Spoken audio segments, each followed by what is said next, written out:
अथ श्री शिव अष्टोत्तरशतनामावलिः। ॐ शिवाय नमः। ॐ महेश्वराय नमः। ॐ शम्भवे नमः। ॐ पिनाकिने नमः। ॐ शशिशेखराय नमः। ॐ वामदेवाय नमः। ॐ विरूपाक्षाय नमः। ॐ कपर्दिने नमः। ॐ नीललोहिताय नमः। ॐ शङ्कराय नमः। ॐ शूलपाणये नमः। ॐ खट्वाङ्गिने नमः। ॐ विष्णुवल्लभाय नमः। ॐ शिपिविष्टाय नमः। ॐ अम्बिकानाथाय नमः। ॐ श्रीकण्ठाय नमः। ॐ भक्तवत्सलाय नमः। ॐ भवाय नमः। ॐ शर्वाय नमः। ॐ त्रिलोकेशाय नमः। ॐ शितिकण्ठाय नमः। ॐ शिवाप्रियाय नमः। ॐ उग्राय नमः। ॐ कपालिने नमः। ॐ कामारये नमः। ॐ अन्धकासुरसूदनाय नमः। ॐ गङ्गाधराय नमः। ॐ ललाटाक्षाय नमः। ॐ कालकालाय नमः। ॐ कृपानिधये नमः।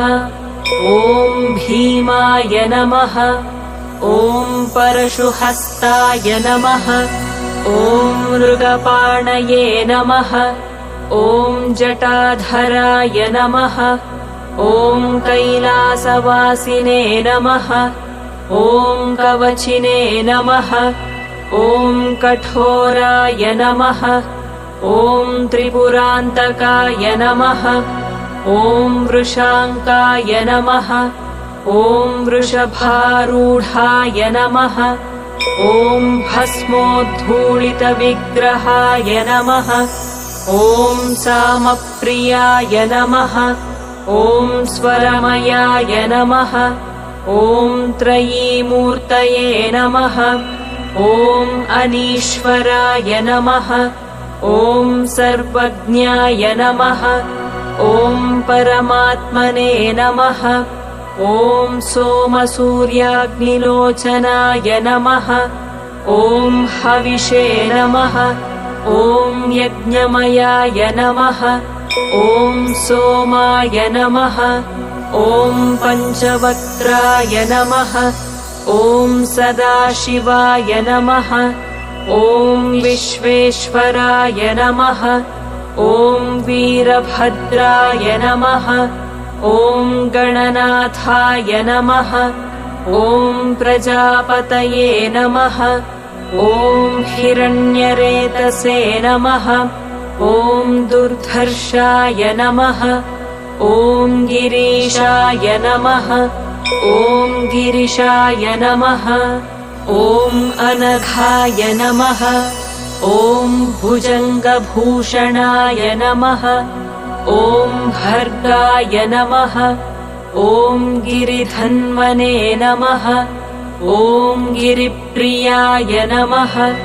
ॐ कृत्तिवाससे नमः। ॐ पुरारातये नमः। ॐ भगवते नमः। ॐ प्रमथाधिपाय नमः। ॐ मृत्युञ्जयाय नमः। ॐ सूक्ष्मतनवे नमः। ॐ जगद्व्यापिने नमः। ॐ जगद्गुरवे नमः। ॐ व्योमकेशाय नमः। ॐ महासेनजनकाय नमः। ॐ चारुविक्रमाय नमः। ॐ रुद्राय नमः। ॐ भूतपतये नमः। ॐ स्थाणवे नमः। ॐ अहिर्बुध्न्याय नमः। ॐ दिगम्बराय नमः।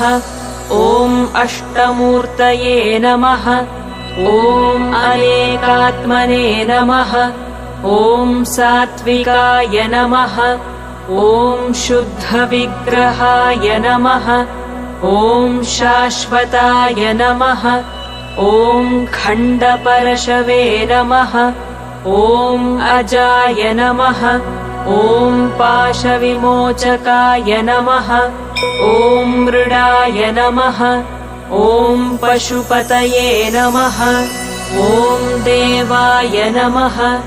ॐ महादेवाय नमः।